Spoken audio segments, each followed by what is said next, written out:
Kunal, can we talk about our group project for a few minutes? Sure, Ria. I've read the topic, but I'm not clear about what I need to do. No problem.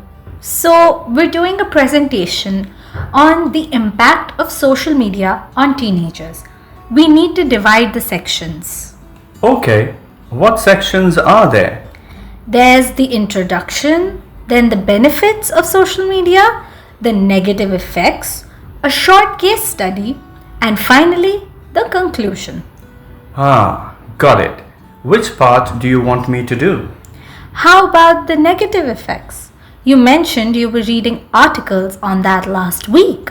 Yeah, I can do that. Should it be 2 to 3 minutes long? Yes. Try to cover pointers like screen time, self esteem issues, and cyberbullying.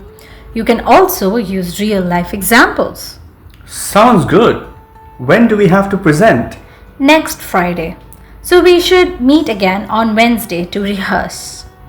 Perfect. I'll prepare my part and send you my notes by Tuesday. Thanks, Kunal. This will be great.